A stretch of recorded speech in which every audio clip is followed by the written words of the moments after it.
I know you're tired. I know you're hurting. And I wish I could say something that was classy and inspirational. But that just wouldn't be our style. Pain heals. Chicks dig scars. Glory lasts forever. Right on. Shotgun. DC right. Flip 90, dig. On the center. Ready?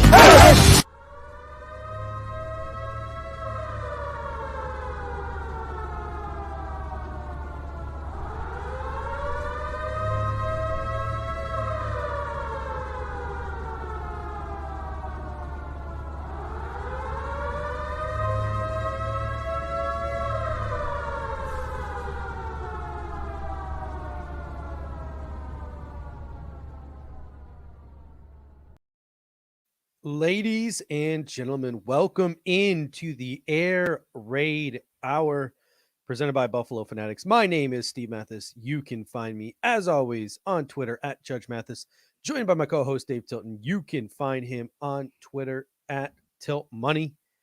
And we are happy to announce today, and we will get to it in a minute, a new sponsor for the show, and that is Symbol. And we will explain to you guys all about Symbol in just one quick second. Before we do, though, got to pay the bills, head on over to Buffalo Fanatics. And if you are not following the Buffalo Fanatics on social media, Twitter at BFLO Fanatics, Instagram, the Buffalo Fanatics, and Facebook, just type in Buffalo Fanatics into the search bar and you will find us. Buffalo Fanatics is more than just podcasts and video shows, too. We have an excellent writing staff, so head on over to thebuffalofanatics.com for the amazing work that Adam, Zach, and company are doing there at the blog. And, of course, the original Buffalo versus Everybody is no longer found at the BF Fan Shop, but we did originate some pretty sweet BF gear. So if you're looking for some Buffalo Bills related gear, head on over to BF Fan This vintage Shop. piece right here is no longer available. .com. 10% off using the promo code Bills, guys. So you get 10% off every purchase if you use our promo code Bills, guys. And last but not least, if you want some 24/7 access to Buffalo Fanatics, head on over and join the BF Text Club. Just text JOIN to 716-219-0086. So, Dave, now the moment everybody has been waiting for. We have a new sponsor. Manscaped is no more. Z-Bot is the only one shaving his balls at Buffalo Fanatics now. We have a new sponsor in Symbol. Talk to the people a little bit about Symbol before we get started today. Yeah, so Symbol, what is Symbol? Like we were approached by these guys at Symbol. We started a conversation with them. What is it? It's an app, and it's a way basically for people to invest in sports teams like you would in the stock market. It's essentially a stock market for sports. Allows you to trade sports teams like stocks, earn cash payouts when your team wins. They've blended the sport and stock market to offer you a new way to invest and profit with your favorite team, or maybe not your favorite team. It's really just about who you feel is a team that's on the up and coming, and you can invest there. And so what you can do is you can use the knowledge that you already have and how you kind of invest in your stock portfolios for people that like to do that. They already have about 3,000 users that are essentially created a market for these team shares, and the values essentially dictated by the free market within the Symbol universe. So what you can do is you can actually go over to www.symbol.app/fanatics, and you will get a $10 bonus deposit when you use the code Fanatics. And if you go straight to the website using symbol.app/fanatics, it will take you straight to the promotional link, and you can start buying and selling shares in the team. So you may want to be maybe not looking to buy the Sabres right now, but maybe you'd be looking to buy the Bills. Who knows? So it's pretty cool. I know Pierre and I have already signed up for it, and the more the user base grows, the more that free market will really kind of grow. Like I said, they already have 3,000 users. We're kind of getting in the ground floor with them to an extent. And you can go over there and check it out. They have a big FAQ page over there, and we're also going to have one of their founders, Kenneth Giles, on our show in a couple weeks to kind of answer live questions on air for a few minutes as well. So go over there, check it out, and get that $10 deposit by using code Fanatics. Yeah, it should be interesting. I haven't signed up yet, but what I heard is it's very difficult to lose your money because even if you go down, stocks also build themselves back up. So it's And more you, difficult to lose your money here, I guess. yeah, and you don't just I checked it out. You obviously, the value of the stock's based on the free market within Symbol, right? So if the bills are doing well, if people are trying to buy shares of what they call sim bills, and they have like the sim name for each team, the value will go up. But you also will earn money when the team wins on the field as you're holding the shares in that team stock. So it's not just about buying and selling necessarily, though you can do that. But if you hold those shares, you will earn money as the team performs well on the field. All right. So you might have noticed something to do today as we started. We got at the bottom of our screen, we got our super chat superstars. As always, remember super chats jump the line, and these are all of our super chatters from last show. So just want to shout you guys out throughout the show. You're at the bottom. And who do we have in the chat this evening now that we can get started talking some football? We got two new members today. We got Cordero Linder. Welcome. Welcome back, I believe. I believe you were a member before. And we also, beginning of the show, all it took, Dave, was you putting Sedarius Hutchinson in a mock draft. And we got Randy Hartman. Randy Hartman joining the Bing squad. So he thank wasn't you too guys happy so with much. some of my other picks, but I did get Hutcherson in there. So Randy, thank you. It's about time, Randy. No, I'm just kidding. Yeah. So we got Randy and Corey Buffalo's in the house, Joshua Richardson, Spin 0481, Matthew Phibbs, King Thriller. We've got Eric Boonsell, Patrick Guerra. We've got Andrew Miller is in the house, Kendo Mursky, Nate Wilson, Patrick Guerra, Mr. Hoffman, I think he's new. Brody Brown, He's been Corey. around. Okay, sorry, my mistake. Mhm. Corey, Daniel Gowries, of course, with his famous and very recognizable avatar. I'm just gonna put up there really quick the old Captain America shield. Love that. And of course, many others. And we already got Corey coming in with a super chat right off the bat. Oh, Ryan Horton is in the house as well. He's another one of ours. Brooke, Jeff it's nice to King, have you back, Brooke. Yeah. So we've got a lot of people already in tonight. So if you can hit that like button on your way in, or as you're watching, we got over 100 people already watching on YouTube. So help us out, hit that like, and we'll get to Corey's super chat now. And let's get right into it, I guess. Corey's coming in, hot right off the bat. So let's get to it. Would you guys trade our first next year for the number 40 pick from the Broncos? I keep making that trade on my PFDN mocks, and it works so nicely. So basically, you're trading a first round pick for a second round pick is essentially what you're doing, but you're getting that pick this year instead of having that first next year. I would not do that. Anytime future firsts are involved, I'm generally shy away from that. Obviously, we saw that happen in the Sammy Watkins trade several years back, and I don't know if it really worked out too well for us there. So I'm very hesitant. I trust this GM.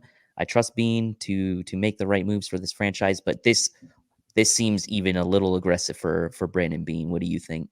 Yeah, I think that might be a little too aggressive for Brandon Bean. I know that the Pro Football Draft, or is the BFP, one of them, they're very generous with the players that drop. So I can see why Yes. Corey is probably I can see why Corey probably pumped to do it. And we fall in love with our draft prospects come draft season. But think about this, Corey. There's a player you love at 40, you want to take him, you're super excited. You're trading that pick next year. It's costing you nothing. But then think about a year from now when the Buffalo Bills don't have a first round pick and you're so mad because you fall in love with all these first round prospects and the Buffalo Bills have no chance at them. So think a little bit about the future. I recommend before jumping into trading next year's first for a second round. We're going to get things kicked off and started in a moment with our number one topic for the day. Is running back a possibility for the Buffalo Bills at pick number 30? But before we do, please subscribe to the Buffalo Fanatics YouTube channel. Like this episode that you are watching right now and share, share, share. From here on out, we are YouTube only. There is no more Facebook. There is no more Sportscaster. I still threw the show up on Twitter today, but that will be ending soon. So this show is going to be YouTube only in the near future. So please subscribe, like, and share. And if you want to become a member like Cordero and Randy, head on over to jointhefanatics.com and become a member of the Bing Squad. But big topic to start the show today. Mm, There was a tweet from Benjamin Albright, who's a pretty connected guy. He yep. he is a I like Ben. Yeah. he knows what he's talking about, and he's pretty connected. And someone asked him like, "Hey, what's the Bills deal? What's going on with the Buffalo Bills? What are you hearing?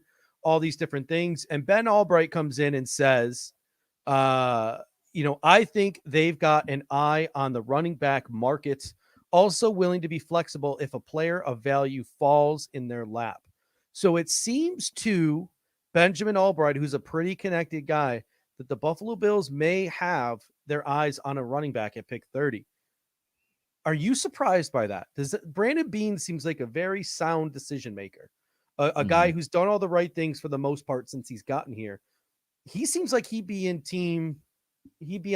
Don't draft a running back in the first round. What do you think? I love this time of year. There's so many smoke screens and misdirection. I mean, we say it every year, but we fall into the trap every year, right? I mean, we always kind of try to read between these lines on some of these tweets, and I'm not saying Ben's not connected because he obviously Mhm. is. I think he's just basically saying like without saying like they're pretty much interested in any position, I think, outside of probably quarterback and kicker in the first round, right? I mean, I think Merck put a nice tweet. Merck's a good follow on Twitter if you go and follow him. He pretty much said, look, the Bills have set themselves up right now to essentially draft whatever position they want. We always talk about drafting for need. Um, and there's still some needs, don't get me wrong, but like the Bills can really justify, like Merck said, they can justify any selection from a positional standpoint. Brandon Beane can go up there after day one and say, we took an edge rusher because of this. We took a running back because of this. We took a cornerback because of this. And he's going to be able to justify almost every single, any of those. So when, I hear they've got a running back, their eye on running back, like I'm not saying it's not possible. I would be very surprised if they did take a running back, but Brandon Beane's also smart and he knows he's not going to give anything away when we're not even in April yet. So I think it's just this time of the year, they're going to keep as many teams guessing as possible and also possibly keep themselves open if someone does fall that they could potentially get a phone call on the other side to maybe trade out of that spot. Now, we know Brandon Beane hasn't traded down historically. He's really traded up, but we may see something different this year, given that the Bills are drafting in a spot that is uncharacteristic for them, I would say, in recent memory, right? Being down there at the end of that first round. So we'll see. Yeah, you make a good point there at the end, because I think despite the fact that I have ATN third on my list, and we'll get to that in a second. I have him third on my list behind Javonte and behind Najee Harris. I think that Travis Etienne is probably number one on most people's boards, but I also think Najee Harris is going first. I think that the Pittsburgh Steelers are going to hone in on Najee Harris. I just Hmm. have a feeling they're lacking a left tackle right now. Their defense has lost some pieces. I think you could see a team like Pittsburgh try to draft a guy like Najee to replace James Conner, add a little bit more of a balance to their offense to bail their defense and to bail Ben Roethlisberger out a little bit. So I really have Najee pegged into that Pittsburgh Steelers spot. And if not, I think there's a couple other teams that would bite on Najee Harris because of that Derrick Henry type of body that he has. Wore the same helmet in college. He's a better receiver out of the backfield, obviously, than Derrick Hmm. Henry was as well. So if ATN does happen to slip 230, Brandon Beane could be setting himself up here for a team that Hmm. really wants that speed to come up Exactly. and move up into that spot. And the Brandon Beane can come back. He might even be able to finagle a second and a third out of a team instead of a second and a fourth, Yep. if he can find a team that really is in love with ATN and falls in love with that linear speed. But that's the conversation I want to have, because to me, Travis Etienne is purely a linear speed guy. I don't like his lateral agility. I'm just not the biggest fan of his vision and his contact balance. Everyone drools over the speed, but is he more than just a speed running back who can catch the football? I think he's a little more than that, but I think you're onto something, right? I think Mhm. that people get enamored with the speed, people get enamored with the receiving ability. He does really have a pretty good um I would say he is a good fit for the Bills because he is kind of that sort of one cut and find the zone, crease in the zone type running back. So it does fit the style of offense, assuming the Bills run that scheme again in 2021, where they run that zone kind of scheme. ETN is a good fit for that. However, I do kind of agree with you. I think that um, while I do like him as he is a complete back.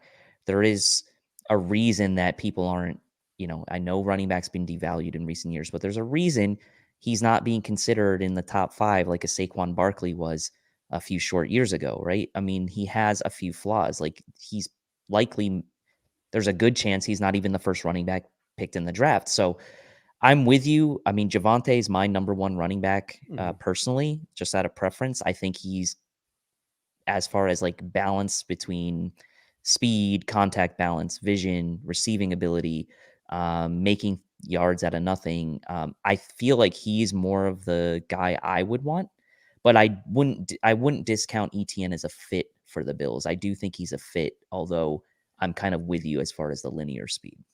Do you think Brandon Bean looks at a guy like Travis Etienne and maybe he thinks that Najee Harris or Javante Williams are better running backs? Maybe he thinks they're better running backs, but he thinks that Travis Etienne could be a better weapon, a guy they can use on kick returns, a guy they can use as a receiver, a guy they Hmm. can use in that spread offense. He gives them that home run speed, that Yep. that trait. Do you think Brandon Bean might think that Travis Etienne is a better player, despite thinking that Najee Harris or Javante Williams are better running backs?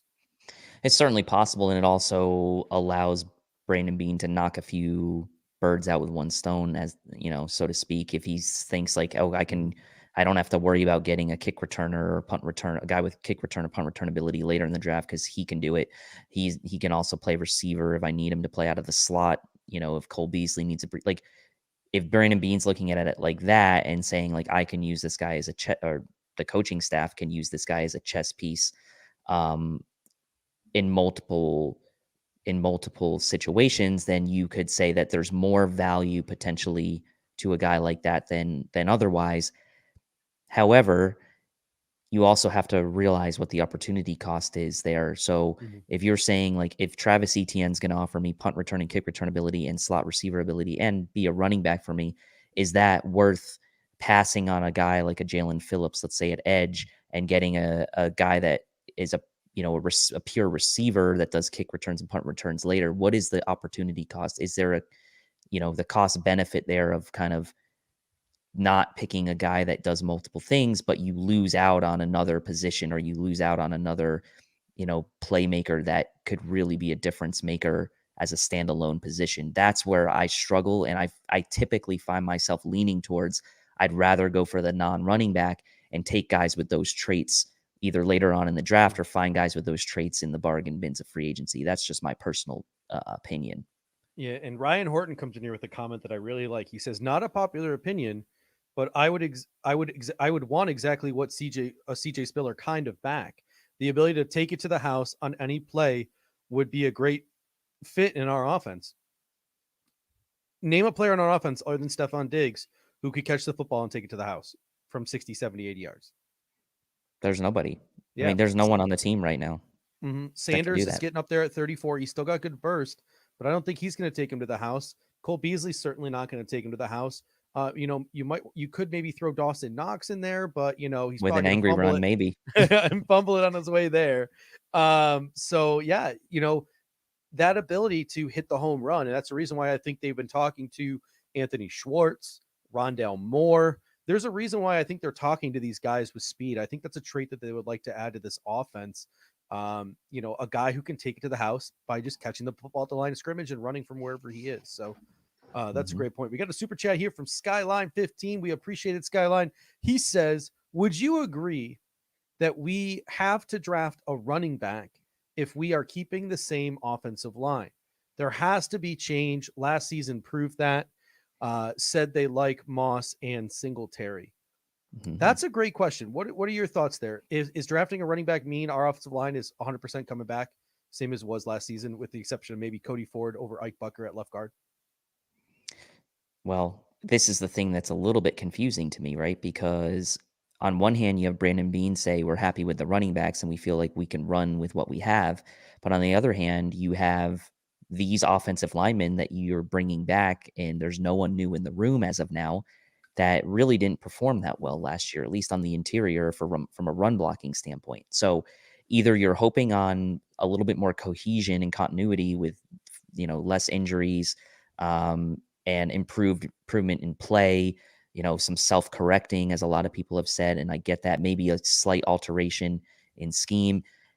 That the signings, the re-signings, I should say, the Bills have made, at least in my mind, make me believe they feel comfortable enough with that line to where they may feel like a running back could make a difference. However, that contradicts what Brandon Bean had already said about saying that they like what they have in the room. And again, it's this time of year. We have to take everything that's said with a grain of salt. Benjamin Albright says they're looking at running back. Great. Brandon Bean says in a press conference, we like what we have. We feel like we can run the ball with what we have. It's all, I'm not saying it's all lies. I'm not saying it's all misdirection, but you're not going to come right out and say like, no, we're going to look for a running back early in the draft. Like no one's going to come out and say that unless you're like the number one pick and there's no one that can leapfrog you in what you're selecting. So while to some extent that's true, I do feel like with the rumors we've heard, and the fact that we did check on Le'Veon Bell in the last trade deadline, and the fact that maybe we were linked to some other running backs in the free agent market, like a Philip Lindsay, even though we weren't technically linked to them. There is a chance that the Bills do address running back. And Randy says the Feliciano contract also screams replacement incoming. They've pretty much set it up where they could go either way with it, right? They can have Feliciano as a starter with that money, or they can draft a replacement and not feel too bad about it. So it's set themselves up where, again, way the contract is set up, we don't know. They could be looking at interior offensive line like a Wyatt Davis early for all we know with that contract and not think twice about it. So Randy's right. I mean, we're not getting a ton of clues even just based on those cap numbers that came through. Yeah, the cap numbers that came through essentially says that there's no guaranteed money after this season, and he's only making $3 million this year. So if that's your swing interior offensive line, John Feliciano, and center, backup center as well. So you're set. Yeah, your backup left guard, right guard, and center. It's pretty good value for $3 million. I think Brandon Bean has set it up well. If he wants to take Wyatt Davis or Creed Humphrey and have them compete with John Feliciano at right guard, he can do that. He still has the power and the ability to do that. John Feliciano could then kick over to left guard. And if Cody Ford doesn't pan out, John Feliciano can start at left guard. And if Cody Ford does pan out, John Feliciano becomes the best backup interior offensive lineman in the National Football League. So Brandon Bean has set himself up perfectly. And even behind that, he has Ike Butker as another fail-safe. So Brandon Bean has really set himself up in a nice position. They can do nothing. Maybe they do decide to address running back. And because of that, they feel the need to go edge rusher and corner with their next two picks. And they can't get an interior offensive lineman that could come in and start right away. So, hey, we got John Feliciano, Cody Ford, and Ike Bucker. We'll make it work. Maybe the running back they want doesn't fall, or they decide that an offensive lineman is more capable of doing that, or, a defensive end slips to them if they want. So then they don't draft the running back they want, and the middle round running backs they don't like. So they take an interior offensive lineman there. Brandon Bean has set himself up to do whatever the heck he wants to do in this draft. And it's a smart play on his part because this draft is going to be volatile, right? I mean, the COVID year, like a lot of GMs, they've met with guys virtually. They haven't met with people in person. There was the Senior Bowl, obviously, but like value of players on each GM's boards could be drastically different. So for Bean to set himself up this way for what could be an unpredictable draft has really given him the flexibility to not worry so much about what guys or positions are getting picked, because he set himself up with these fail safes. So we'll get to these super chats here. Corey says the number 40 pick from the Broncos would only be an 8 selection drop from 32 after we win the Super Bowl. Wyatt Davis plus Javonte Williams, anyone? Yeah, I mean, that would be an interesting combination to put together. There probably would have to be I mean, I guess what he's saying is you would probably use the 30, probably the 30 pick on, I guess, Javonte Williams and the 40 pick on Wyatt Davis or vice versa. But Mhm. it is intriguing. I will say that is a that is an interesting combo.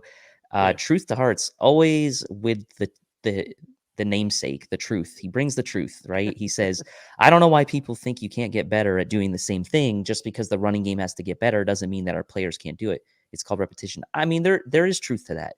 And there's also truth to what I was saying earlier, and it kind of goes along the lines of what he's saying is the self-correction, right? The self-scouting, the watching your tape from a year ago, the having a real off season and a real training camp. Like, there's value to that. And I'm not saying that that can't help. So it's really going to be up to Brandon Beane and his discussions with Sean McDermott on what he thinks going into this season he can improve with the players he has in house, and that's likely going to at least somewhat dictate what direction Brandon Beane goes in the draft. So it's a good Mhm. point by Truth to Hearts. Yeah, I mean, if you think about it, and I've said this a couple of times, so I don't want to get too much into it, but look what the Tampa Bay Buccaneers did to the Kansas City Chiefs in the Super Bowl. 12 personnel, they ran the football down their throats, and then they used the play action to their tight ends down the seam. That's how they had a lot of success. Kansas City had no answer for it. The Buffalo Bills ran 12 personnel pretty well in 2019. When Gabriel Davis emerged as a real threat, the Buffalo Bills made the decision last year to go to more 10 personnel because of just how Gabriel Davis performed in training camp. They're like, he's too good. We got to get him on the field. So if you're the Buffalo Bills, one of those self corrections might be blending your 2019 offense with your 2020 offense. Being able to go from 4 wide receivers to 12 personnel, having Jacob Hollister, Dawson Knox, maybe a draft pick at tight end, rotating there in the 12 personnel, and then maybe Devin Singletary and Zach Moss become more effective because they can do things between the tackles as opposed to trying to do that outside zone stuff where they just don't have the speed to do it. And that doesn't mean you can't go out and add a Rondale Moore or a Cordarrelle Patterson or Mm-hmm. bring back in Isaiah McKenzie, a guy you can use in the backfield when you need that speed trait, or draft a guy in the late rounds like Javian Hawkins. So it could just be a blending of philosophies that could get It this could offensive be, line back on track. but isn't it a little bit interesting to, like, you have, Mitch Morse in the center there, who's clearly a better pass blocking center than he is a run blocking center. So, like, do you have too much of a mismatch in skill sets on this offensive line to, like, really go too far extreme one way or the other? Or do you kind of have to keep Mm. it somewhat in the middle? I don't know. We'll see if they change up scheme. Dan Brown comes in with the super chat. Thank you, Dan. And have to mention from Hawaii, of course. Honestly, I'm okay whether we get an edge rusher, running back, or guard first round. Bean set us up that way. Personally, I'm pulling for ETN from Clemson. And this is a growing contingency. And Eric from Fanatics, The Spy, and Marcel from ESP. I mean, they've been the leaders on this train for Mhm. weeks now. So for them, this is like everyone can jump aboard that bandwagon because they've been pushing that for a while. And we've got I guess a super sticker here from Connor. Thank you, Connor. If you Thank want you. to put something in the chat, please go ahead and we'll read your comment since you did put that super Mhm. sticker in. We really appreciate that. Manny, maybe we should talk a little bit since we're talking running back. Mhm. Hey, that's actually our next topic here. So let's just jump right to it. I can't take credit for this name. That credit goes to the kingpin himself, Pierre. But low Woof. baller Bean, our man over at Draft Diamonds, and Cody, we'll get to your super chat in a second. Our man over at Draft Diamonds, Damon Talbot, he's been calling the agents of some of the players he has connections with, and he says the Buffalo Bills are just as active as anybody. And Brandon Beane has a ton of contract offers really out there. He's talking to agents, he's making offers, but Brandon Beane has been lowballing people because really the Buffalo Bills, they have the ability to restructure some contracts and free up some money, but Brandon Beane just, it seems like, doesn't want to at this point. He's like, hey, Mhm. we're a good football team. You want to come here and win for 1 year and then go hit the market next year? Go for it. If you want to go lose somewhere but get paid a little extra and maybe ding your value for next year because you're not winning as many games and not on primetime TV as much, go somewhere else. So Brandon What a Beane is position to lowballing be some in. people, What a yeah. position to be in right now, if you're the Bills, And because you couldn't say that a couple years ago, but you can now. one of those players that he's lowballing might be Isaiah McKenzie because he lashed out, I think, a little bit at our own Ryan Sullivan on Twitter today. Ooh, Little, yeah. we'll get to that in a second, but we have a super chat from Cody that we want to get to. So we'll hold off on the free agent talk, Manny. I'm sorry. We'll hold off the free agent talk real quick because he wants to talk about one of our favorite draft prospects here in Brevin Jordan.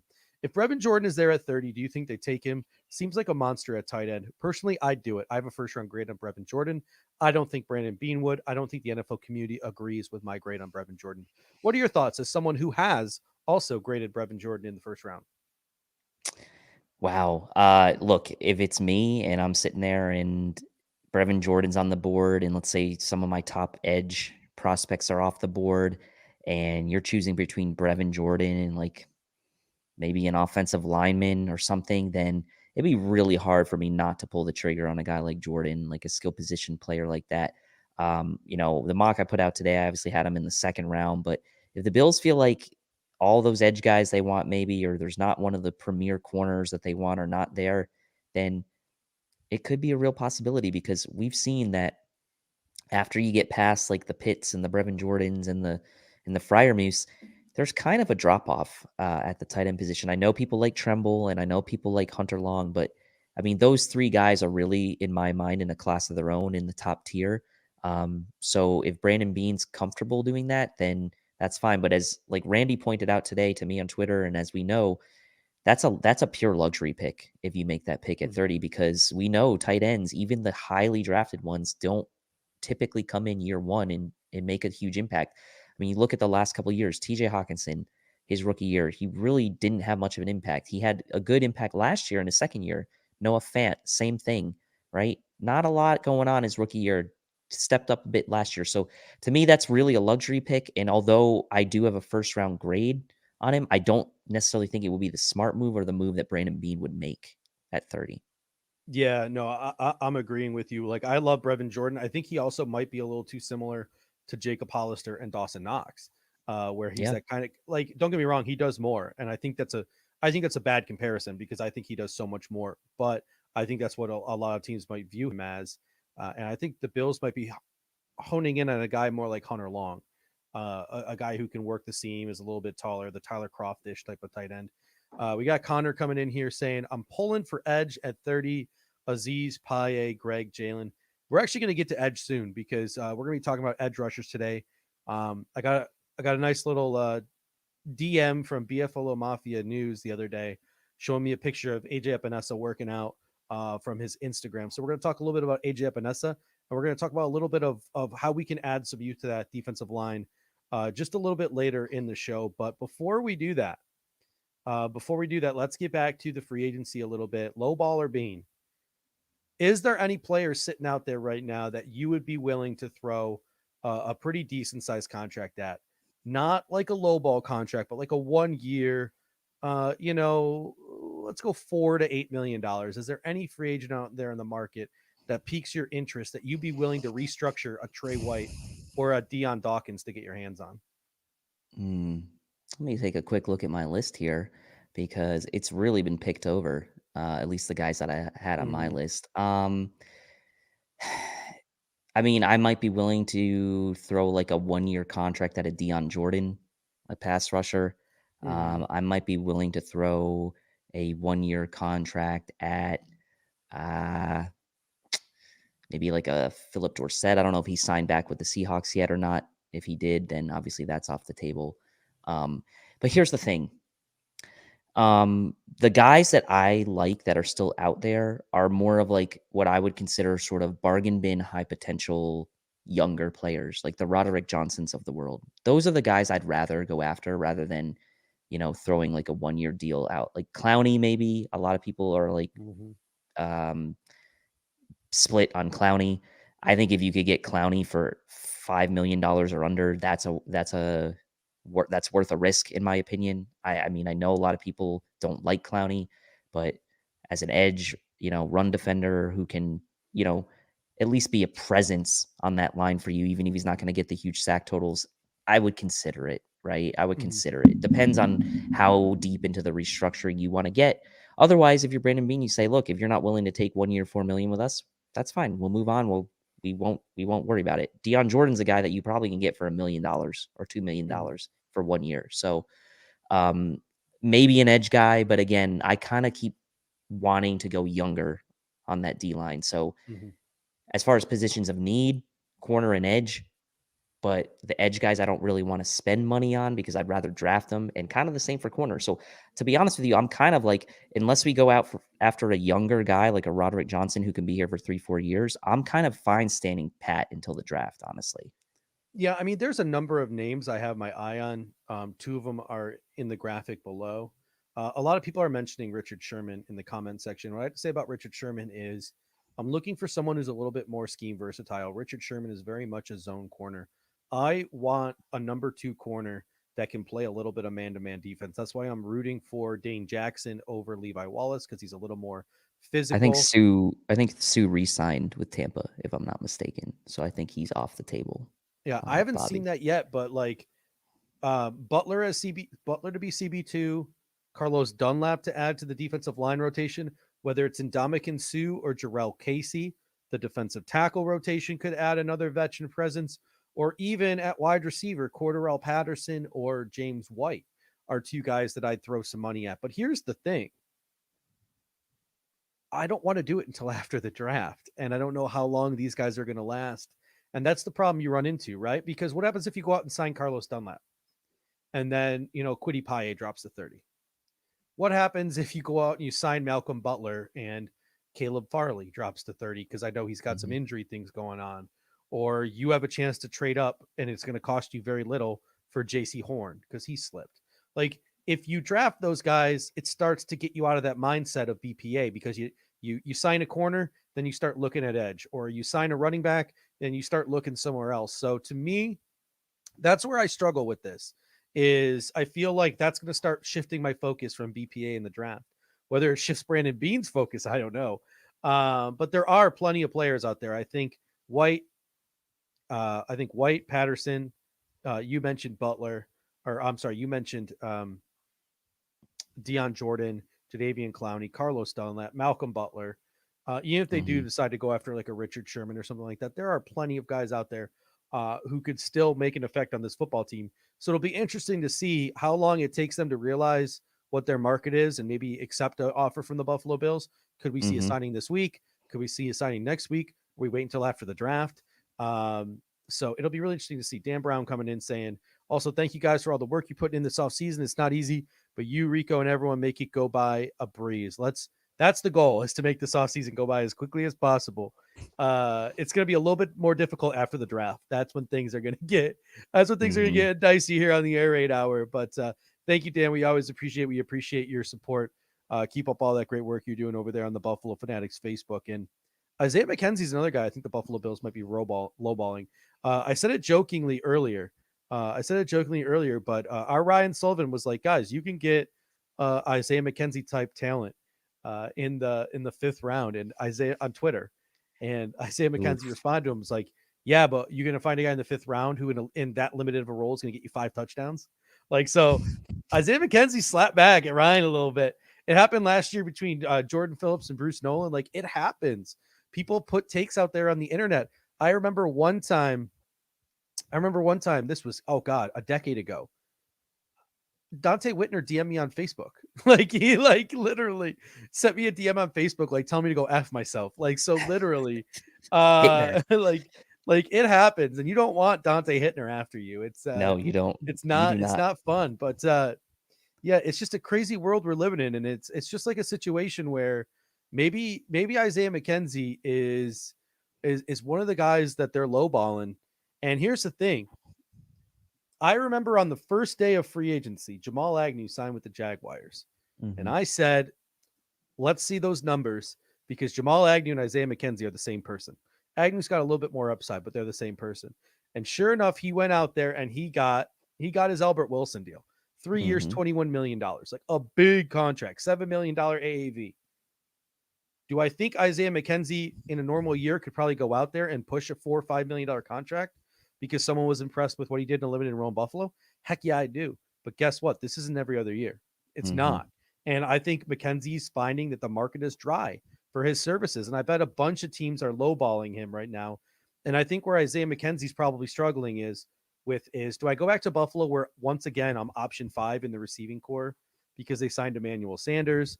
Do I go to another team for the same amount of money as Buffalo and get a bigger role? I love Buffalo. I love winning, all these different things. Or do I go somewhere else where I have more of an opportunity? I think that's probably what Isaiah McKenzie is struggling with right now. So to me, it wouldn't surprise me if Isaiah McKenzie comes back to Buffalo, in the next couple of weeks on like a 1 year, $1.5 million deal, a 1 year, $2 million deal. Wouldn't surprise me in the least bit. It wouldn't surprise me if you see Isaiah McKenzie go to some other team and sign a 1 year, $1 million deal. And people are like, oh my God, we weren't willing to pay Isaiah McKenzie that. Like, we weren't willing to do that. It's like, no, we probably were. He just wanted to go to a place where he wouldn't be wide receiver 5. So that's where I'm struggling with right now on the Isaiah McKenzie stuff. But and he may not even have a guarantee from the Bills that he's going to be the primary return man, even if he were to sign back, because you would think that would be at least an avenue for him to get on the field. Speaking of markets, you might notice that we have a new sponsor down there in the corner, Symbol. So for those of you who missed us at the beginning of the show, Air Raid Hour is now sponsored by our new friends at Symbol. You can go to symbol.app/fanatics. It's the stock market for sports. You can buy and sell shares in your favorite teams.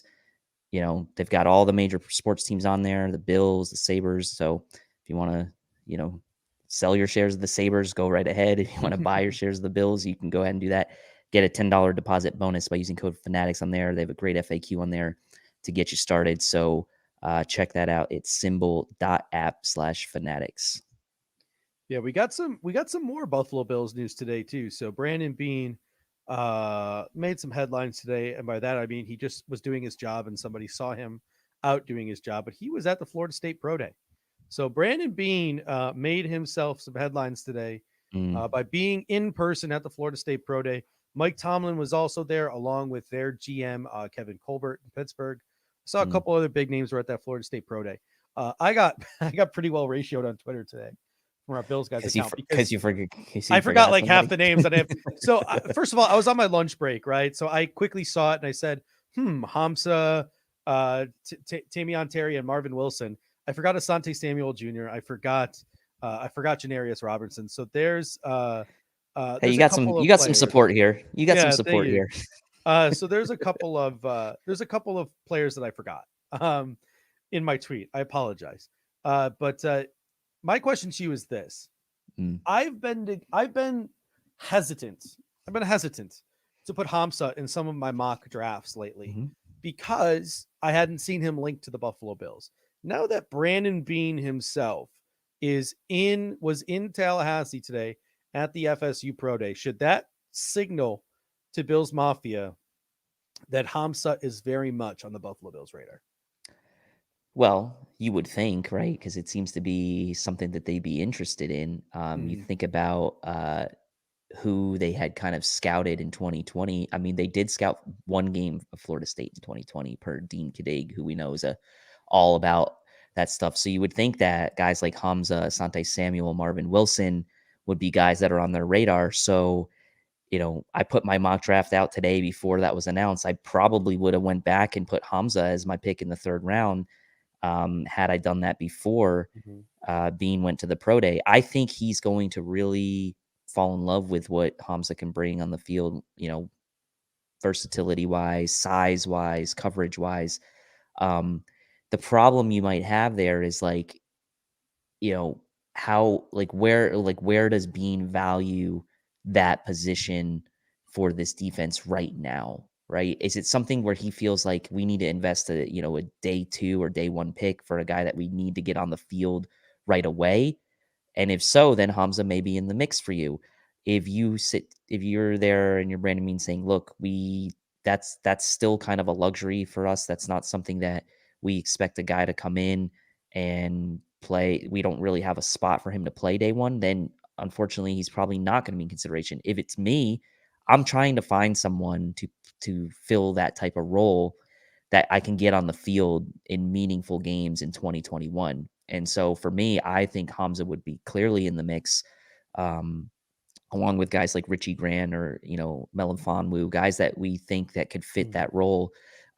He would definitely be someone on my radar if I was Brandon Beane. And again, this could be one of those situations where, look, we've seen Brandon Bean trade up a couple spots in the second round to get Cody Ford. We've seen him trade up a couple spots to get Singletary, if I'm not mistaken. We saw him trade up to get Knox in the third round. So could Hamza be a guy that, you're sitting there at the end of Friday on draft night and you're getting to the latter stages of round 3 and Hamza's still on the board? Could Brandon Bean pull like a Dawson Knox type trade that he did a couple years back and move back in to get a Hamza before Friday's action settles? That could be. And I think this should mean, you saw everybody on Twitter today was like Hamza, like, no, like a few people mentioned Asante Samuel, but like everyone was on Hamza. Yeah. We got Roman I'm sorry, not Roman Boback. Where is it? I saw it somewhere. Dan Kit said, I'm sorry. It was Roman Boback. He said, JOK is a better version of everyone. And someone else said JOK is a better version of Hamza. It was Dan Kit. Very good. So Dan Kit said JOK is a better version of Hamza. Exactly. And that's why he's going to go 60 picks higher. I would personally trade up for Koromoa. I would. But Hamza's the guy you can get the third round who could replicate somewhat of that skill set. Yep. And Bobby and Randy are both asking the question, right? What is the goal with him if you pick him? What is he? Where's he going to play? I mean, it likely means that there's going to be situations where you may only have one linebacker on the field. I mean, you could end up having one linebacker on the field, or Teron Johnson may not be on the field. It just depends on kind of what you do. And then that's sort of where I, kind of struggle to say, like, yeah, I mean, he could be, if you're putting a dime package out there, let's say, right, and you have your two safeties, you got Hyde and Poyer out there, you got Trey White, you got Levi Wallace, and then maybe you have Teron Johnson and Hamza on the field, and you have 6 DBs, maybe a dime package, right, where you're really just trying to really tighten up those zones, and you're not so concerned about an opposing team running the ball on you, and then you really only have one linebacker on the field. So, yeah, it's a good question. Where does he play? You don't want to necessarily take some of those other guys off the field, so it's probably going to be in dime, at least initially would be my guess. Yeah, I mean, and you could see some situations where they play a base defense like a 43, and he could be the third linebacker. He's the third linebacker, so he sort of takes that Teron Johnson slot. So him and Teron Johnson can rotate. Richard Greenwood says a positionless sub-package specialist. Manny asked the question, Asante Samuel Jr. Could it be about Asante Samuel Jr.? The Bills met with Elijah Molden, despite the fact that Elijah Molden has the build of a sub-package player. Yep. The Bills are now at Florida State's Pro Day with Asante Samuel Jr., who has the build of a sub-package player because of his size. But that being said, Teron Johnson's going into the final year of his contract. Maybe the Buffalo Bills see this sub-package corner position as a position where they don't want to invest big money. So Teron Johnson came here. He was drafted. He was, and I'm going to get to your point there in a second, Kendall. He was drafted, used him, we abused him, and now he's gone. We're going to replace him with Asante. We're going to replace him with Elijah Molden. Kendall comes in and says, Asante is not just a slot corner. I agree. The Buffalo Bills could draft Asante Samuel, and they can say to themselves, we're going to try you on the outside. Despite your lack of build, despite your small stature, we're going to try you on the outside. And he'll get every chance to compete for that CB2 role. If it doesn't work out, well, then the next year you move him into the slot. And you could possibly also say the same for Elijah Molden. He wasn't used in that role in Washington, but he might have the ability to play the outside boundary corner role. So let me tell you what the definition of a luxury pick would be this year is drafting a slot cornerback with your first round pick. What I'm saying is these two guys are guys you could test out on the boundary. You could before you slide them inside.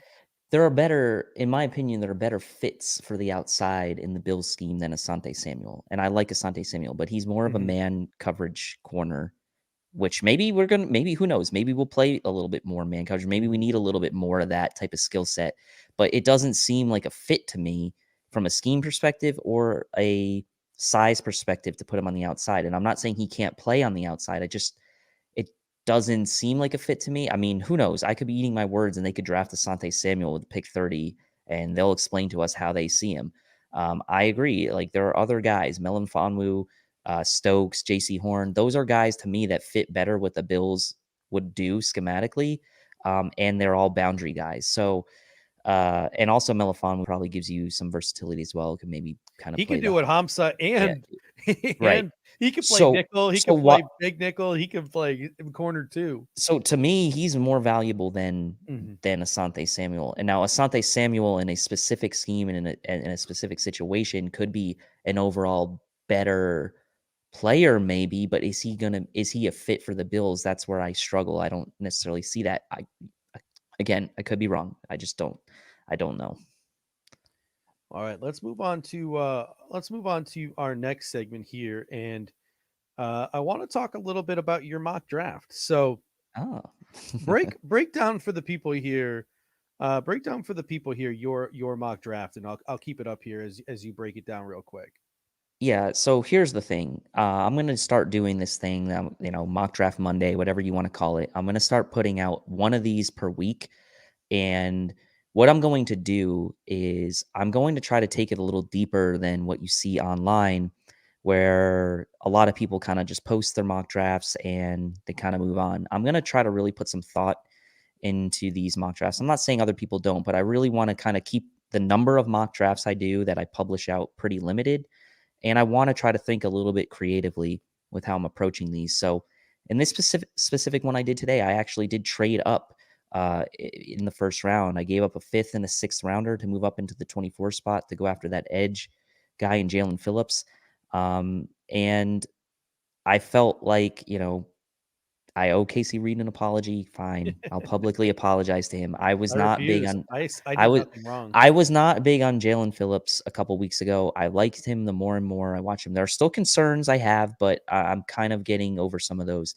And I'm really trying to do this once in a situation where I'm not going to keep restarting the mock draft machine just to get what I want, right? I'm going to try to just do it once, do what I can do with it, and you know, publish it out and kind of give my reasoning. So, you know, I wanted to take a guy, I wanted to take like a corner or a safety in the 3rd round. It just didn't fall. I wanted to take, a defensive tackle in the 3rd round, like an Aleem McNeil or a Tyler Shelvin. It just didn't fall. So I went, in my opinion, with a guy that could be an heir apparent in Diami Brown, both the slot or on the outside. Remember, we have Sanders here for 1 year.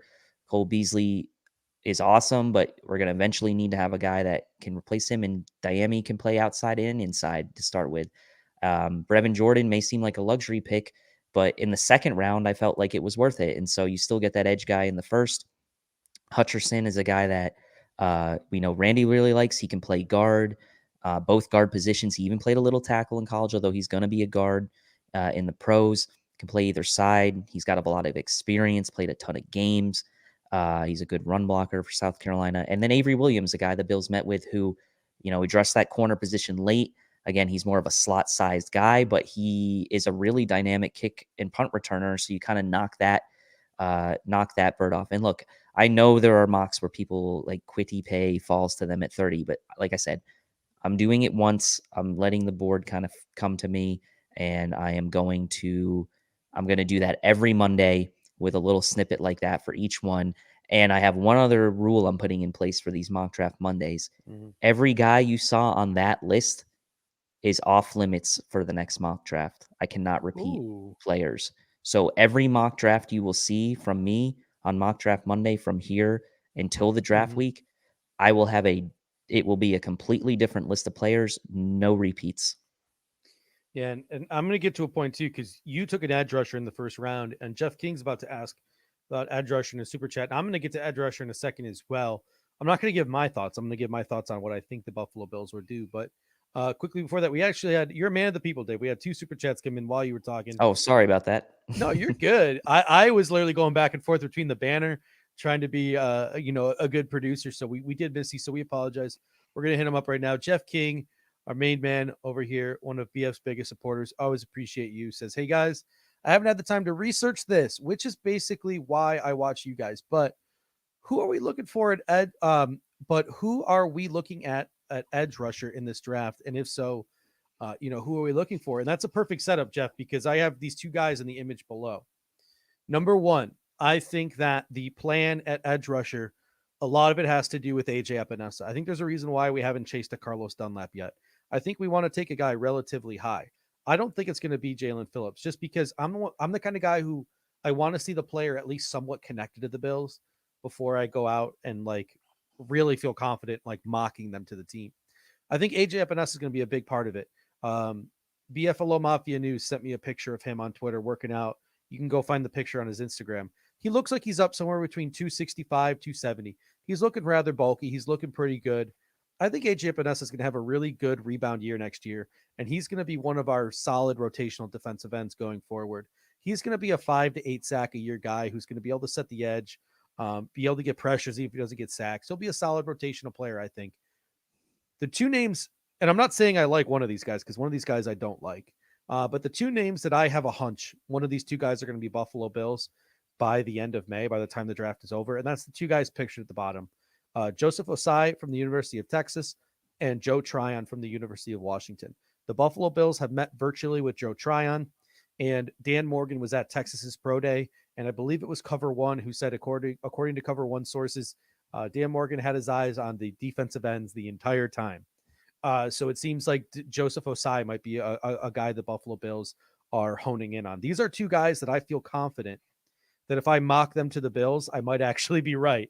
And it's not a personal opinion because both of these guys are sort of those hybrid 34-43 guys. So you Yeah, wouldn't expect the Buffalo Bills to have interest in these exactly. guys. I wouldn't But think Asai is a fit on paper, Mhm. honestly. But if he's going to be the Jerry Hughes role, Yeah, then he could he, maybe be a fit. here's where I think the Buffalo Bills might be going for here.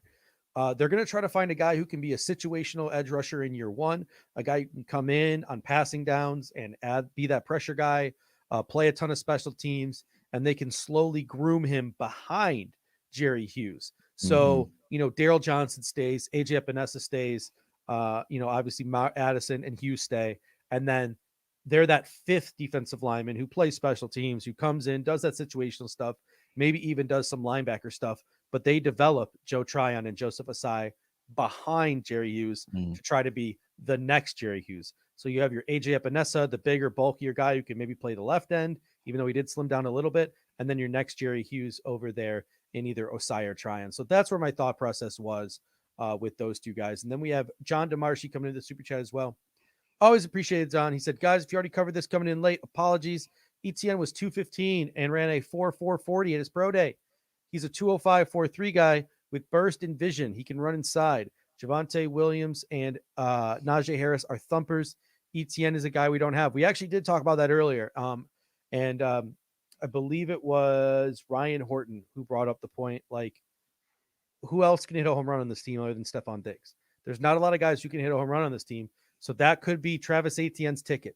That could be the thing that Brandon Beane likes Well, let about. me add, like, And you can add on here. I was just say, playing devil's advocate, we do need a home run guy. I do Mhm. fully agree, but there are a lot of home run guys that are not running backs in this draft. I'll just say that. Mhm. I mean, Rondell Moore is a guy that people have mentioned. Jalen Darden is a guy that people have mentioned. Marquez Stevenson is a guy that people have mentioned. And you're in you know, Kadarius Toney. I mean, if you want to go for early round pick, is a home run threat. And I mean, that's a guy that maybe you could trade down and still possibly get. So, yes, ETN is a home run threat. I definitely agree. And it's just going to depend on sort of how the Bills envision using him if they want to go that direction. So, it's going to be super fascinating because, like, this is a Mhm. really split camp online with media people, with content creators. It is really a split camp. You have the Marcells of the world who are like all the way on the one end of the spectrum, all about ETN. And then you have the Bruce Nolans of the world who are all the way on the other end, who are saying, like, I don't care if it's Barry Sanders at pick 30, I'm not taking running back. So it's fascinating to see. And I think what it's really going to show is, like, none of us really know what's going to happen until the day. And that's why it's going to be so much fun to follow the draft this year. Yeah, and John makes a great point. I do also have a need for speed, despite the injury history. I'd take Rondell Moore over. I think I'd take Rondell Moore over Travis Etienne. I think when it comes to Rondell Moore, I can envision Rondale Moore coming in right away and being your kick and punt returner, a guy who has that game-breaking speed, who with one touch of the football can put points on the board. I can see Rondale Moore contributing early at running back, playing in the backfield, giving you that speed option at running back, playing that Isaiah McKenzie role, doing the gadget stuff.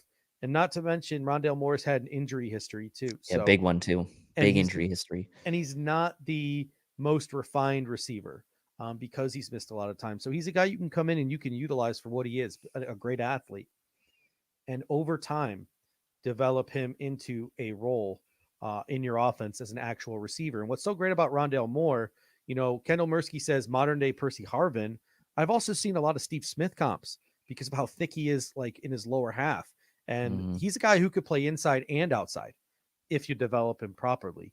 And he's a guy who can be a game-breaking threat from both the boundary and the slot. So I'm team Rondale Moore over team Travis Etienne currently. But obviously things can change. News can come out like the Caleb Farley news came out today.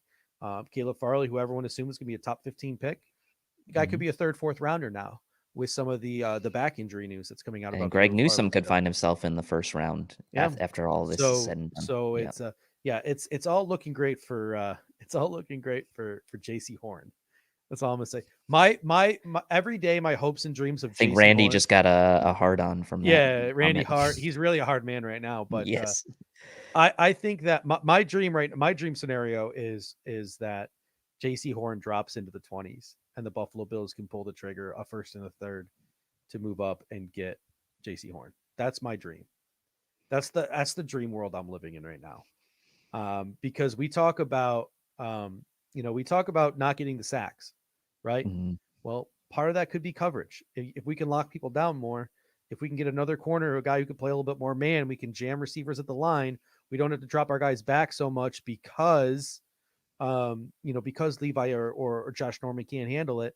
Maybe we get more sacks that way because Phillip Rivers can't dink and dunk his way to an almost victory in the AFC wildcard game. And Patrick Mahomes doesn't get Tyreek Hill and Travis Kelce on a free release every single play. Maybe that could improve our pass rush by improving our secondary. So Randy even comes in and says he's digging it. So I know I'm doing something right when Randy is enjoying it. So, all right. You got to show one of your mock drafts. So I selfishly want to show one of my mock drafts. And I think it'd be a nice precursor. So while I'm doing this, how about you pull up that old TDN mock draft machine? And we also got a super chat here from Joshua Richardson. Josh, always respect the super chat. Respect you. Thank you so much. He says, hey, fellas, good show. I can see us drafting all defense and maybe one receiver. It's going to be a lot of good players being picked up as undrafted players. I have a feeling, too, that the Buffalo Bills could go heavy on the defense. I don't know. It makes sense to me to do that because I made this comment in our family chat, our BF fam chat. Like, where are you going to get the most incremental improvement on this team? Which side of the ball? I mean, you can only go up so much on offense from where we were. Yes, you can add playmakers. You can add the Brevin Jordans. You can add the kick returners and like the super speedy Rondale Moores. But like Joe Marino pointed out and others and Aaron Quinn have pointed out, like there's only so many balls to go around on offense if you're throwing, right? Like you're not going to all of a sudden have like an 80 reception tight end on your roster next year. So there's diminishing returns to me on offense. Like, can the Bills offense get better? Yes, but statistically, are they going to score more than 30, 31 points a game like they did in 2020? Probably not. So to me, where you throw a ton of resource at while you can right now is in the draft on the defensive side. And maybe some, you pick your spots here and there on offense. And it seems like you can really round out your football team. So anyway, let me pull up the old mock draft machine here. While you're doing that, let me show my draft a little bit. So this is the draft that I came up with last week until, you posted yours and overshadowed mine. So I need to show it again to the people. So this was my latest mock draft using the TDN machine.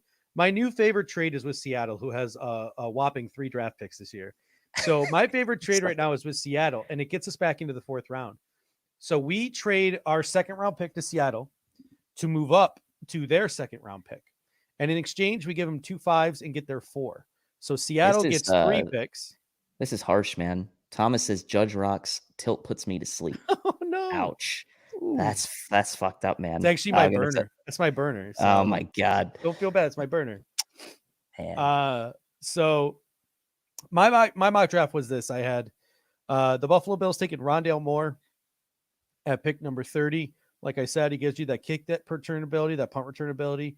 You can groom him to be a wide receiver down the road. You can use him as a running back. I took Melon Fonwu with that Seattle second. I think he's a guy who can come in. He could play that joker role, that big nickel role. He could play the nickel role. He could play CB2 role. There's a bunch of different things you can do with Melon Fonwu. I had the Buffalo Bills taking Hunter Long, sort of like my Kyle Rudolph Jr. type of guy, a guy who can work the seam while Dawson Knox works the underneath. Had Patrick Jones fall to me as a nice rotational end. And then I took 2 DBs later on. Robert Rochelle, who you can groom to be a perimeter corner if you use Melon Fonwu inside. And Darren Hall as a safety, the Buffalo Bills have talked to, a guy you can groom into that Dean Marlowe role. So that was my mock draft right there. I think I did a pretty solid job. So I just wanted to show the people again. And it was actually a point that I forgot to mention. When we were talking about Hamza.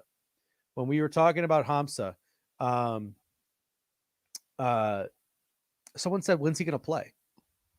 How many times was Dean Marlowe on the football field last year? Replace Dean Marlowe with Hamza. Replace Dean Marlowe with JOK. Replace Dean Marlowe with Melon Fonwu. How many times was Dean Marlowe on the field last year? So, when's he going to play? He's a sub-package guy. I felt like Dean Marlowe was on the field almost every other snap. Obviously, I don't have the statistics in front of me, but that's where I'll pull it up. That's where you put Melon Fonwu. That's where you put Hamza. That's where you could put JOK. If you want to draft another safety, that's where you put the other safety. Randy says, did you spend a high pick on Marlowe? No, you didn't. But if you spend a high pick on the Marlowe position, maybe you get a more impactful football player. 231 snaps. And to put that in perspective, Hyde and Poyer each played about 1,200 snaps. So he played about 20, maybe I'm wrong. Maybe less than 20% of the snaps. Maybe I'm an idiot. All right. Fuck me. Never mind. Hey, I'm just pulling up the numbers. It seemed like. Well, I mean, he played 5 times as many as Jaquan Johnson, who only played 49 defensive snaps. So I didn't even realize Jaquan Johnson played a snap on defense this year. I'm not gonna lie to you.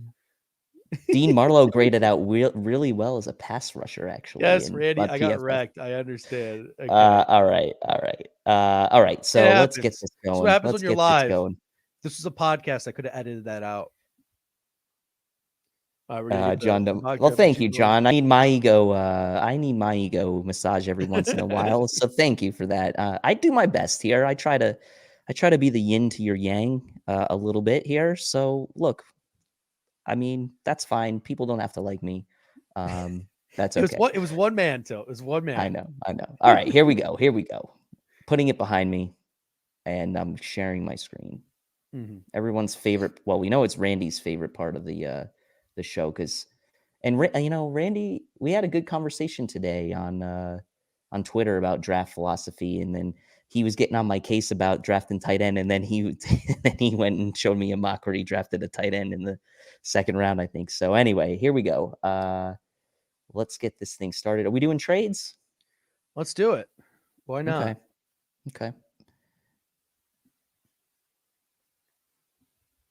I feel like this is going slow.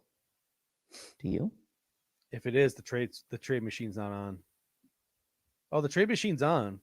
Yeah, no, it's JC Horn gone early. ATN's gone. That saves us. All right, we're getting a call. Jalen Phillips gone. We're getting a call. Okay, we got an offer for a 2nd, 4th, and 7th for our first to move down 10 spots from pick up that 4th. Denver. We seem to get this offer every time. We've got an offer for a 2nd and a 5th to move down 5 spots. So you pick up a 5th. You'd have 2 5ths, 2 6ths to move down 5 spots. That's not bad. And here's a pick to move down. Ooh, this one's intriguing. This is to move down out of the first round. Well, obviously, but 18 spots, but you pick up an extra third. This is kind of interesting. You said you're moving down 15 spots? You're moving down 18 spots from 30 to 48, but you also pick up the Raiders' 3rd round pick in this one. I feel So like you you get could probably. I feel like you could probably go, and you could probably get. If we took that Raiders trade, you could probably go get yourself an edge rusher and a solid corner in the 2nd round, and then have your 3rd round picks to play with for a receiver, and for like a tight end, a running back. Do we want to be team trade down season for this one? Or do you Yeah, want what do you want? I'm struggling. People in the comment section, do we want the Broncos offer, or do we want the Raiders offer here? Yeah, Go I back mean, to the Broncos offer real quick.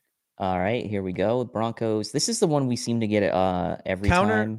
time. Yep, here Kendall you go. says, or I'm sorry, Corey says counter. Try taking the 7th away and switching the 4th to a 3rd. Okay, let's do it. Take the 7th away and switching this. Not likely. No. All right. Well, how about a 4th and a 6th? All right. Nope. All right. I think I'd rather take the Denver offer. I feel like guys like, it's tough. It's tough. I don't know if Buffalo would want to trade down as far as where Oakland's sitting. Yeah, I almost kind of want to maybe just stand pat. I mean, I don't know. Who's on the board right now? Can we take a look at who's on the board? Yeah, we can take a look. Newsome. Ooh, Newsome and Farley. Rousseau, Stokes, Zaven Collins. Wow, there's a lot of good players Williams. Here. Yeah, this is what are the people thinking here? We got Greg Newsome. I really like Newsome. We've got Zaven Collins, Caleb Farley, Gregory Rousseau. What are the people in the comment section feeling? I know you guys are on a 10-second delay here, so it might take a second for the comment section to get rolling. But we got Newsome, Collins, Javonte, Farley. We got it's split already. Newsome, Collins, Farley. We got 2 for Farley, another one for Farley. For those of you saying Farley though, and Spin says LOL Farley. Some news came out today that he's got a back injury and he's going to see a spinal specialist. So that is the reason why Caleb Farley is on the board. TDN saw that news today and they changed their algorithm to factor in that news. And that's something that Benjamin Albright has been talking about for a couple of months now over at Pro Football Network. So definitely give Benjamin Albright the credit for breaking that story. He knew it was coming. And he's been warning people for a while that Caleb Farley is not going to be drafted where people think he's going to be drafted. And turns out it's going to be due to that injury, probably. Personally, I'm on the Newsome wagon here.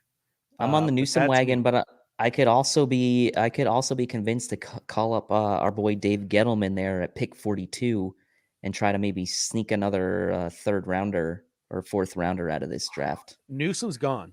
Gone if you don't take this, if you don't do this. I know.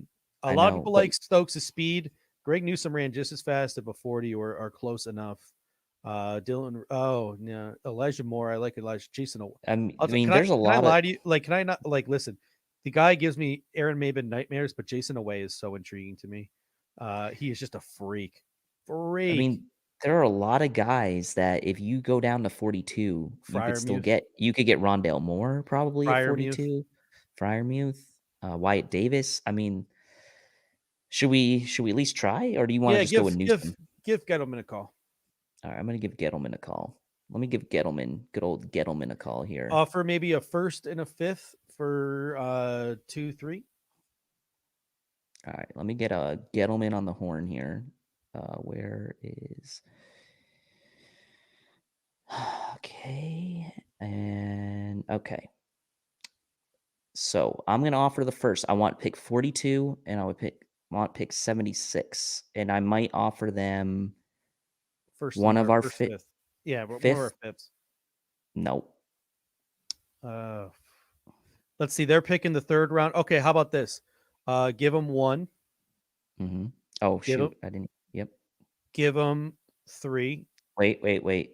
They might take... I don't think I had our 1st selected. So they might take this, our 1st, 5th, and our 1st for the 2nd and the 3rd. Do we want to try that? Try it. See what they say. All right. They accepted. Woo! We are moving down, folks. We got it. And we'll just go ahead and decline this because kind of set on that. If So Greg Newsom's still there. If Greg Newsom's still there. no, Oh, he's gone. And It's the okay. Jets got him. No. And Zaven's gone. And Zaven's gone. My heart is broken. All right. We're not taking Aaron Robinson. I like Elijah Moore. We got Wyatt a Davis. lot of good names. A lot of good names went off the board. See- Pat Fryermuth went off the board. that was brutal. Brevin Jordan. Listen, I don't think the people would be okay with that. I mean, what do people like here? Rondale Moore, Wyatt Davis, Creed Humphrey. Oh, Joseph Asai?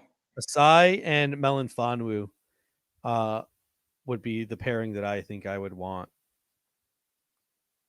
I think Osai and Melon Fonwu. One and two. Let's go with that. Let's go with Asai here. Yeah? Yeah. All right. I like Asai. All right. Oh, what's that going to cost us? Well, third next year. No, thanks. All right. But if there's another offer to move up, I want to get my hands on Melon Fonwu. I'm willing to trade up. Here's an offer to move up. Here's an offer to move up. We're going to move up 10 spots, and we're going to give up a fifth. I'd do it and get Melon Fonwu. Boom. That's why I don't think Melon Fonwu makes it to 61 either. So let's go and let's get him. Boom. Done. Look at that. All right, people. We have ourselves an edge rusher, and we have ourselves a very versatile corner. What is this move? Was that a third and a sixth to move up? How many spots? No, this would be for us to move. Oh yeah, to move up 17 spots. And it costs us a six. Let's do it. Let's get frisky. You know Brandon Bean would. Okay, Brandon Bean would. Okay. Let's see what we got on the board. We're getting here. wild. We're getting wild. Rondale Moore. Rondale Moore, Brevin Jordan. Do we do it? Do we do Rondale Moore here? Yeah, I think we do. Let's do it. I feel like are we ignoring the comment section too much here? The comment section is demanding something. You know what this draft is going to do? You know what it's going to do?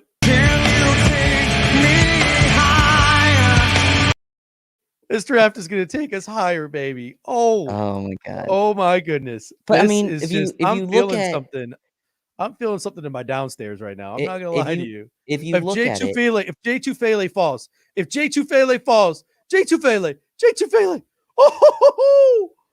and Hamza. I mean, how can people be upset so far? I feel like these are great. I feel like this is Look worked at this. out great for us. Dude, do we double up on Joker DBs and go Hamza? Do we go Keith Taylor? Shelvin is available. McNeil is available. Keith Taylor for a boundary corner and let Melon Fonwu play inside? Do we go with J2 Fele or Aleem McNeil or Tyler Shelvin? We know I'm a McNeil guy. Yeah. But Randy says draft. What, Randy? What? Come on, Randy. Randy. Deep down in my plums, he says. And all right, let's let the comment section get a little. Go to tight end. Go to tight end. Okay. Is Hunter Long still there? No. Fuck. Damn it. No, but there's some good players on the board right now. Mm-hmm. Go to edge. Let's get crazy. What do they got at edge? No, nothing I like. I like Dumukagi, all right, but I wouldn't take him. Go to offensive tackle. Patrick Jones is available. We need a swing tackle. Walker Little, your guy, is available, but it's a little early. He's slipping. Ben Cleveland. Aaron Banks is available. I know that's a big, obviously Nate Geary is a big Aaron Banks guy. I might go. A lot of people like Ben Cleveland. It's got to be guard or defensive tackle. People, what do you think? Guard or defensive tackle? Tufele or Banks or Cleveland or McNeil? We can go McNeil. We're men of the people here. I do love me some McNeil. A lot of people are saying. But we have Hunter Long is gone. Corey, Ryan Horton and AK. We got Rondale Moore. We got Rondale Moore. Yeah. So to me, it's Ben Cleveland, Aaron Banks, Tufele, Shelvin, and Aleem McNeil. We got a lot of votes for DT, so let's go with a defensive tackle. Okay, here. so it's going to be a defensive tackle. Bobby says go for the big nickel. Fuck it. We got some McNeil love, Tufele love. Yeah, I think. Look, I love McNeil, but I'm okay if you want to go Tufele because I know that's different. That's different. If you guys haven't seen Tufele play yet, he can play the 3-tech and the 1-tech, and the man is quite a specimen. Yeah, we can go with him. We can go with him. It's good value. I mean, Yeah. all right, let's go with it. I hope people aren't too upset. We got a defensive tackle here. I would have gone McNeil, but I'm also biased because obviously for obvious reasons. I don't even know how many picks we have left in this draft. Yeah, I'm not honestly. gonna lie to you. I have no idea. That was I where don't I know. was struggling too. I think we still have a 5th rounder, which could be Sedarius We have a Hutchinson. 7th, don't we, or no? I I don't even really know. do think we still have a 5th rounder. I don't know, man. No, I'm I don't wrong. know. We definitely don't. We don't have a 6th. Well, we had 2 6th, right? Or did we trade both No, of we had them? 2 5ths. Did we trade 2 both of our 5ths. 5ths? I don't know, but things are moving along here. What round are we in? I don't even know. We're in what's the going on 5th now. anymore. We're in the 5th now. Still in the 5th? Yeah, we're in the 5th. I'm not seeing the Bills Yeah, anywhere. I'm not I seeing don't even know Buffalo. not even sure what we traded. That's funny. Yeah, we probably should have kept better track of that. Oh, well. I'm sure we have at least one more pick. Hey, the draft I did today and the mock draft Monday, I only had 5 picks. So Hey, if these are our only 4 picks, they were a hell of a 4 picks. It's been a hell of a ride. it's been a hell of a ride. Oh, man. We are getting into the depths now. Roman thinks we got fleeced. Wow, those are 4 starters, in my opinion. I don't know. I wouldn't say that was fleeced. I think that's it, man. That's We're in some the youth. 6th now. No, I think we still have our 7th, don't we? Yeah. I don't know. I don't know if we do. I honestly have no idea what's going on anymore. No, I don't think we do. I think this was a mistake on our part, maybe. Mr. Hoffman says he doesn't think Bean would be that aggressive. I kind of do. I kind of think Brandon Bean would be aggressive. What 7th round pick is making this roster? We don't That's have it, man. 4 picks. We only had 4 picks. But think about it. At the end of the day, what 7th round, what 6th or 7th round pick is making this roster? Like, go for it. Go all in. Oh, Get God. yourself. Where did we trade that 2nd, 5th? Oh, to New York, and then to Washington. My goodness. Hey, so like, yeah, to me it was worth it. I'm okay with it. I have no regrets. I have no Look, regrets. guys, Absolutely whatsoever. we're getting creative at this time of year, right? We don't want to see the same mocks over and over again. Yeah, So we can get Antonio Nunn as a UDFA. We can I don't know. Randy not happy. Claude, you guys Yes, blew we your did. We wad. did blow our wad. Randy traded the farm for some sub package homer pick. Good one. Oh, What's the homer come pick? on. What's the homer pick? Melon Melon Fonwu? Fonwu? I didn't even go to Syracuse. I was we got actively almost rooting for West Virginia yesterday. So, God. All right. Well, there you go. All right. Fun one. Yeah. Fun one. Ladies and gentlemen, it has been an absolute pleasure. Tonight was fun. I needed this. It was a long day at work. Yeah. So again, legitimately, guys, thank you guys so much. This show would be absolutely nothing without you guys. You guys truly. You take this show to a absolute whole nother level with the way you guys bring it in the comment section every single day. I mean, what other fan base is having conversations like this time of year? Not many, not very many. And before we head out, if you guys could please, we really would appreciate a subscribe, a like, and a share. Let the people know where to be every Monday and Thursday night. And if you want to become a member, head on over to jointhefanatics.com. Become a Bing Squad member. I suggest you do it on like Tuesday and Friday nights if you want the full show from Rico. But if you guys could please subscribe, like, and share, we truly appreciate it.